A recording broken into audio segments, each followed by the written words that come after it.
74년 전의 그날처럼 오늘도 전국 곳곳에서 만세 삼창이 이어졌습니다. 올해는 일본과의 갈등이 증폭된 상황이기 때문에 분노와 아픔의 목소리도 더 크게 느껴졌습니다.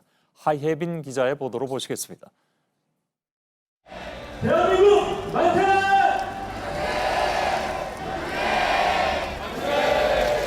만세! 만세! By newsreel war correspondents and Army and Navy cameramen.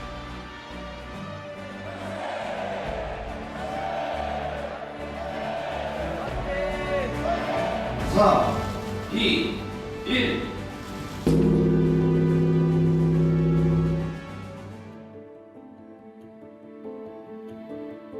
한결대로 배상하라!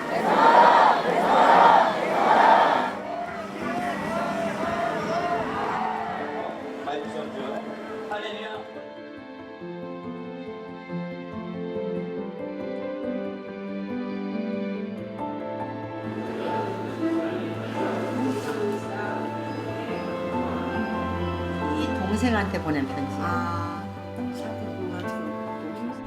이진하고 저저 차니까 그냥 죽기 전에라도 소식이라도 하고 죽었으면 좋겠는데 내 눈 감고 갈 것 같아. 시간 가는데 시간이 이렇게 하루같이 바쁘게 가는데 어떻게요? 2019년 8월 15일 제74주년 광복절 하루엔 기쁨, 분노, 그리고 아픔이 모두 한데 담겼습니다. JTBC 하혜빈입니다. 자, 그러면 강제징용 가해자들의 후손은 지금 어디서 뭘 하고 있는가? 이 궁금증을 따라가 보니까 흥미로운 사실을 알 수가 있었습니다. 징용 가해 기업의 후손 중에 몇몇은 아베 정권에서 한국 대리기에 앞장서고 있다는 사실입니다. 신진 기자입니다. 조선인들이 매일 죽어나가 생존자들이 지옥으로 기억하는 아소탄광. 악명 높았던 아소탄광 창업주의 손자는 아베 정권의 2인자 아소다로 부총리입니다. 일본 경제의 사령탑이기도 한 그는 창씨 개명은 조선인이 원한 것이라는 등 망언을 해왔습니다. 수출 규제에 밑그림을 그린 총리 관저의 실세, 이마이 다카야 정무비서관도 전범 기업과 관련이 있습니다. 강제징용 피해자 4명에게 배상하라는 판결을 받은 일본 제철의 명예회장이 이마이의 숙부입니다.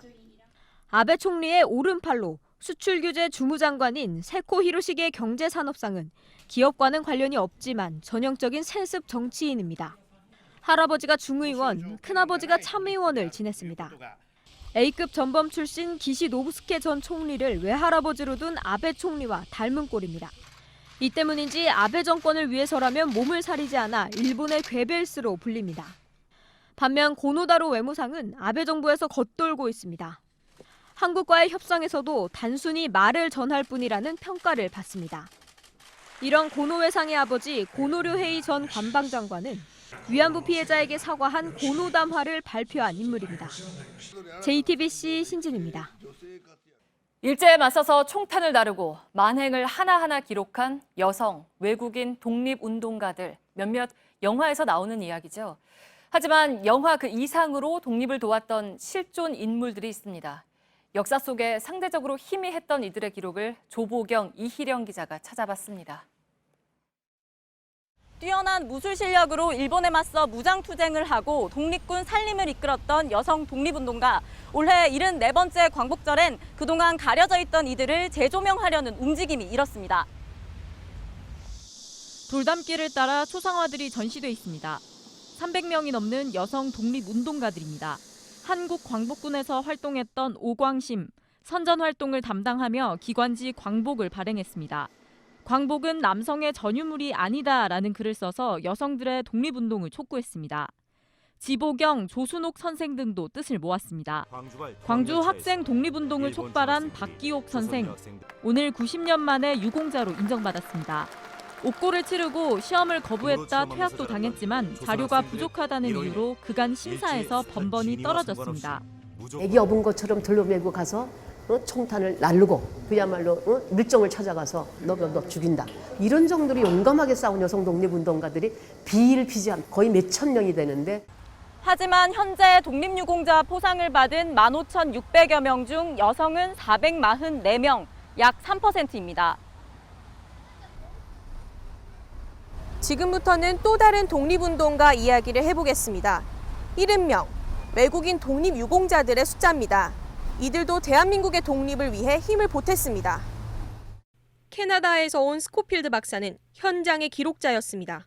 1919년 3.1 만세운동을 사진에 담았습니다. 일제가 자행한 제암리, 수촌리 학살 현장에 찾아가 보고서로 기록했습니다. 외국 언론에 알렸습니다. 전혀 한국과 관련 없는 외국인으로서 한국에 와서 한국의 독립을 위해서 누구보다도 커다란 도움을 줬던 분. 애국지사를 도운 일본인도 있었습니다. この事件はどう見ても捏造だ。起訴を取り下げさせる。 일본인 변호사 후세 다스지입니다.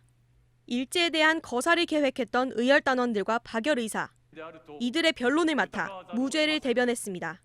역사 속에서 소외됐지만 독립을 위해 애썼던 이들, 숨은 영웅의 발굴은 계속돼야 한다는 목소리가 커지고 있습니다. JTBC 이희령, 조보경입니다.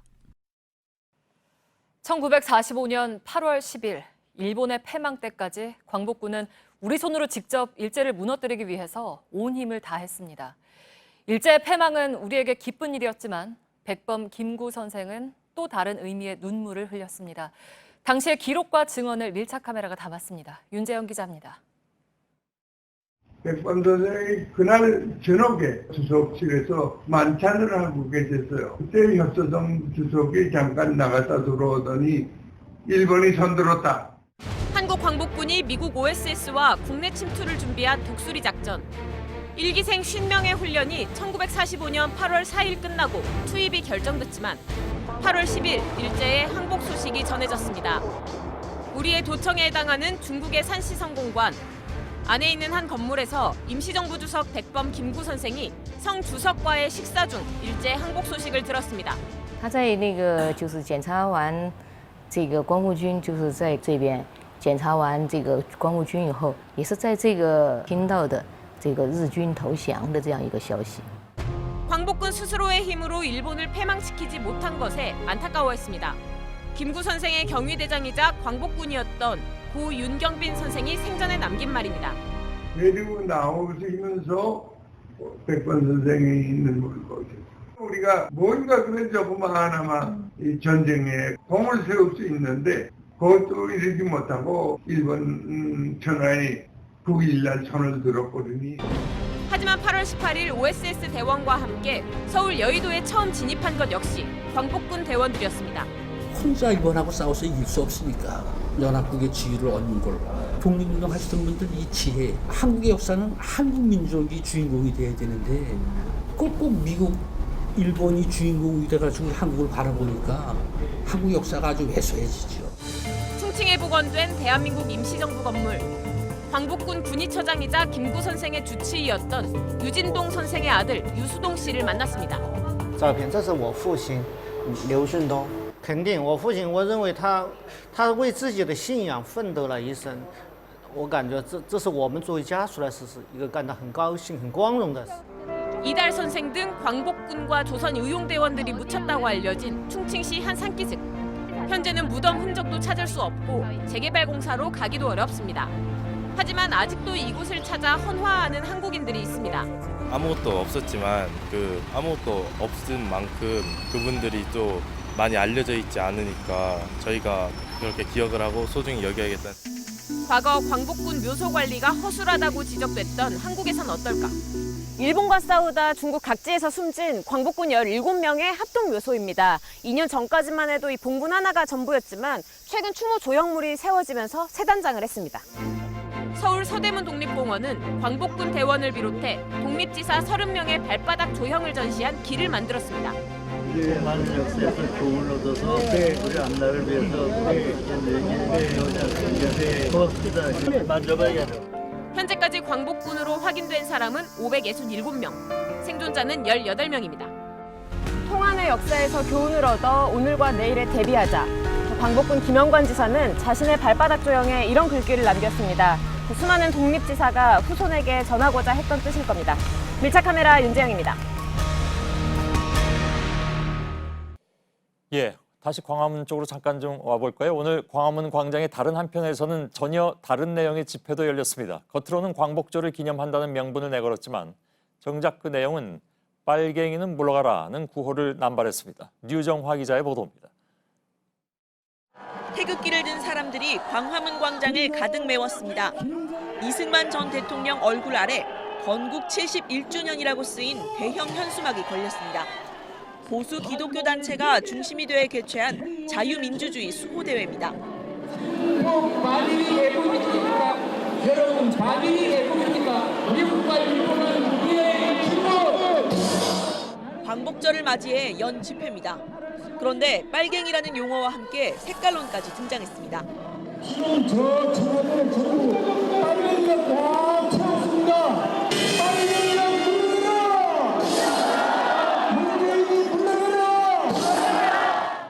시청광장 앞에서도 비슷한 집회가 열렸습니다.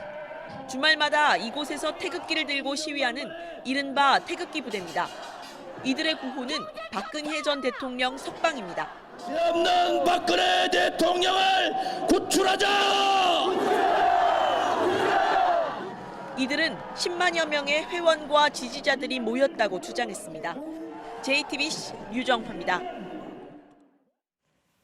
친일파가 쓰고 친일파가 세운 친일파 기념물이 전국에 200개가 넘습니다. 예전 같으면 오물을 던지거나 깨부수는 게 먼저였겠지만 최근엔 좀 더 합리적인 방식으로 이들의 친일을 청산하려는 움직임이 번지고 있습니다. 서효정 기자입니다. 유관순 열사 집터에서 옮겨온 감나무와 윤봉길 의사의 고향에서 가져온 은행나무, 독립운동 중심지인 충남 천안 광복의 동산입니다.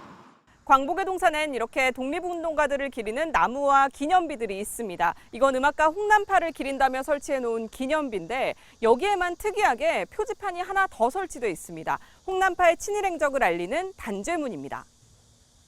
봉선화와 고향의 봄을 만든 홍남파는 지난 2009년 친일 반민족 행위자로 지정됐습니다. 기념비엔 나라 잃은 서름을 노래로 달래주고 결의에 희망과 용기를 줬다고 적혀 있습니다. 반면 단죄문에는 일본 제국의 신민으로 본분을 다하겠다는 논문을 쓰고 일왕을 기리는 음악을 만들었다고 나옵니다. 전북 도지사격인 도정관을 지낸 이두황의 묘, 비석 높이만 2m에 달합니다. 단죄문에는 그가 명성황후를 시해하고 동학농민군을 토벌한 자로 적혀 있습니다. 이런 단죄비가 세워지기 시작한 건 7년 전. 그런데 최근 광주광역시에서 친일기념물 65곳에 단죄문 설립에 착수했고 경기도와 충청남도도 사전조사에 들어가며 힘을 얻고 있습니다. 역사의 기록물들 이런 것들은 없애는 것은 굉장히 신중해야 돼요. 역사 교재가 되는 거죠. 사진으로밖에 안 남잖아요. 얼마 전 국립국악원도 작곡가 김기수와 가야금 명인 함화진 흉상에 친일 행적을 추가했습니다. 반면 서울과 대전 현충원에 묻힌 친일파 11명에 대해 정부는 단죄비 설립을 검토하고 있지 않습니다. JTBC 서효정입니다. 이 유명한 경구, 역사를 잊은 민족에게 미래는 없다. 광복절인 오늘 특히 곱씹게 되는 말인데 독립운동가인 단재 신채호 선생의 말입니다. 법원에서는 지금 단재 선생의 후손들이 단재 선생의 땅을 돌려달라고 낸 소송이 진행 중이라고 합니다. 우선 공다솜 기자의 리포트를 보시고 단재 선생의 며느리인 이덕남 여사를 연결할 텐데요. 잠깐 뵙기로는 아주 꼿꼿하신 분인 것 같습니다. 잠시 후에 연결하겠습니다. 먼저 공다솜 기자입니다.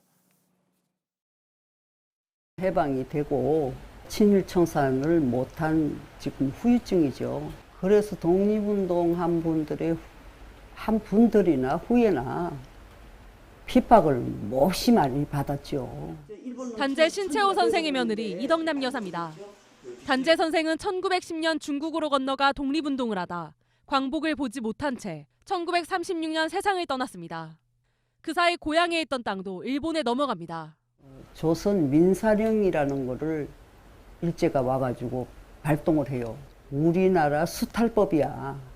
2009년이 되어서야 단재 선생의 후손인 걸 증명할 수 있었습니다. 그때까지 단재 선생의 국적이 회복되지 못했기 때문입니다. 단재 선생의 재산이 되찾는 건 더 어려워졌습니다. 국적이 없기 때문에 못 해준다는 거예요.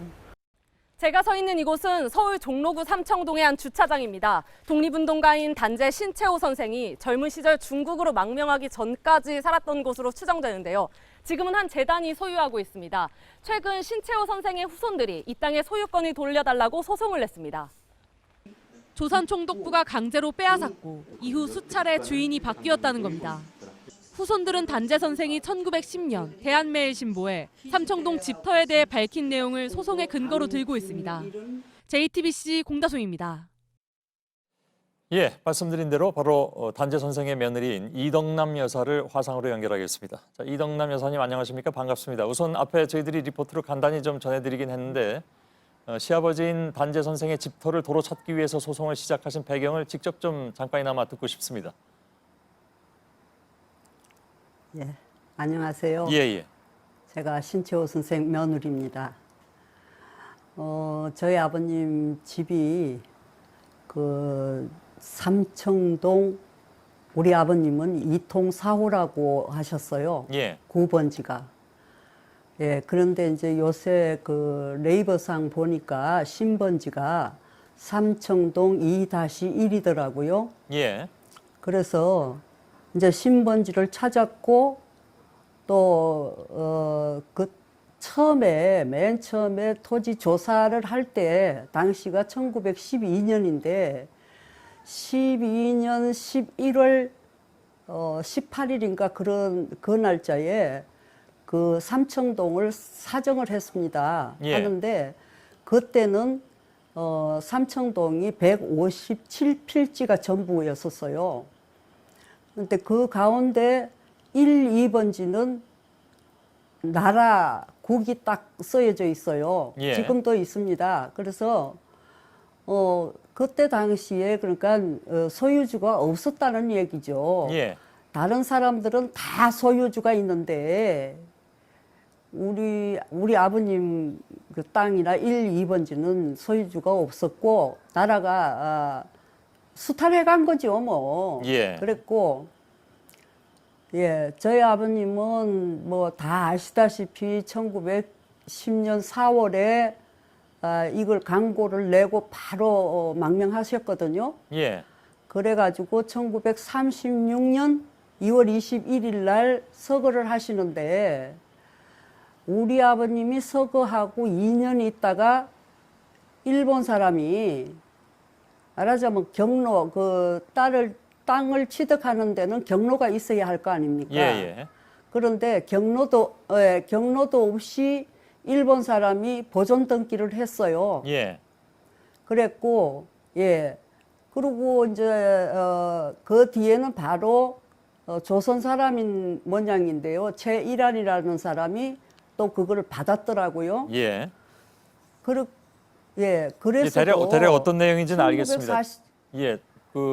사실은 사실 그동안에 뭡니까 친일파들의 땅들은 많이 되찾아서 돌려준 것이 있습니다. 법원의 입장에서는 이게 명확한 어떤 근거 자료를 가져왔으니까 이게 할 말이 없다라고 해서 돌려준 예가 많이 있는데 단재 신채호 선생 같은 경우 이 땅 경우에는 바로 그런 것이 별로 없어서 못 찾은 것인데 조금 아까 저희들이 이제 잠깐 화면으로 보여드렸습니다만은 광고도 내신 게 있고 여러 가지 이제 그 증거를 가지고 이제 이번에 소송을 하시게 돼서 그 내용은 저희들이 이제 뭐 어차피 결과가 나올 테니까 좀 볼 텐데요.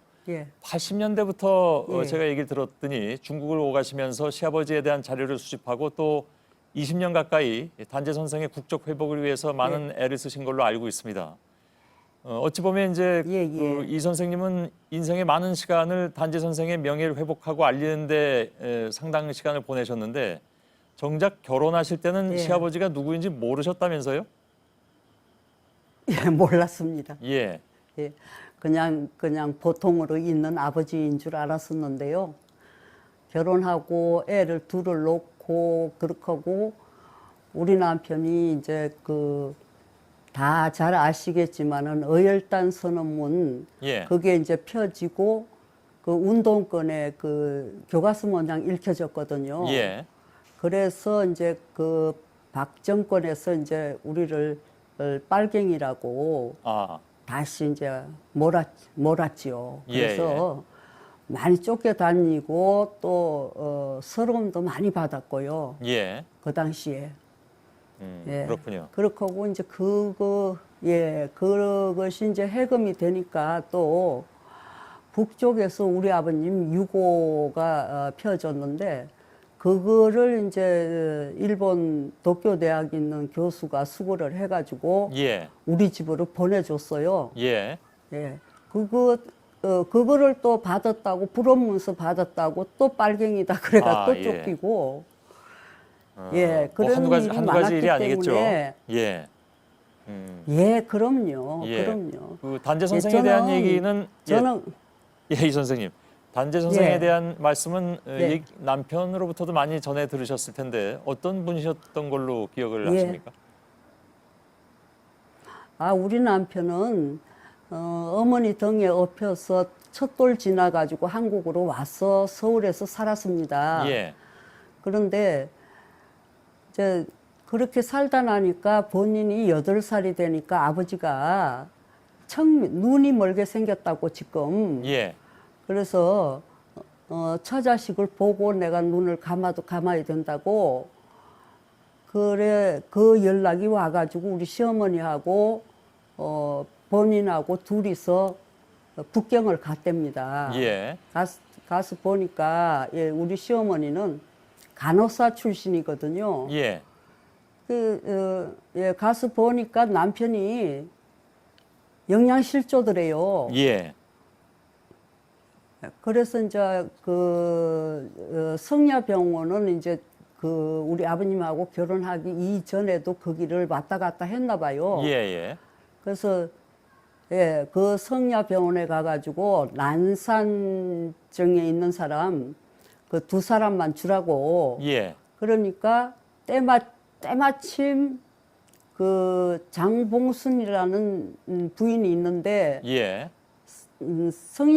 성야병원에서는 2분 다 포기를 했대요. 예. 애기랑 어머니랑. 근데 이제 우리 어머니한테 하나만이라도 살려달라고. 예. 그래서 우리 어머니가 이제 산파를 하셨는가 봐요. 예. 그런데 2분을 다 살렸대요. 애기랑 엄마랑. 그렇군요. 예, 예. 이덕남 선생님 그래가지고 이덕남 여사님 예. 말씀 드리려면 사실은 뭐 1시간이고 2시간이고 시간을 좀 툭 터놓고 말씀을 들어야 될 것 같은데. 그렇습니다. 예.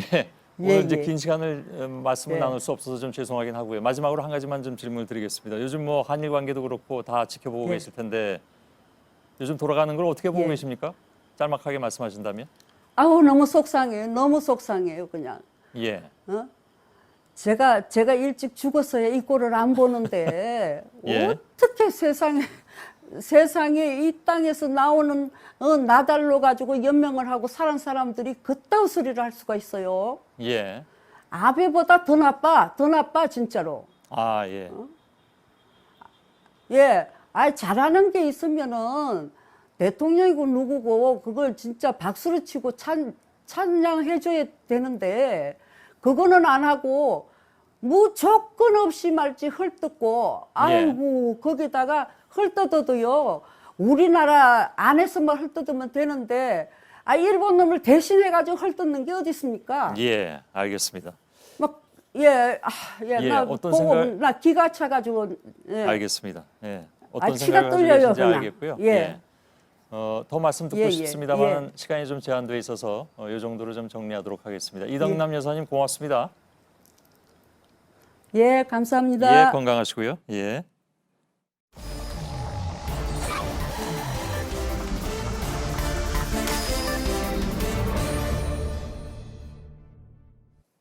예, 바로 비하인드 뉴스로 들어가겠습니다. 박성태 기자. 예.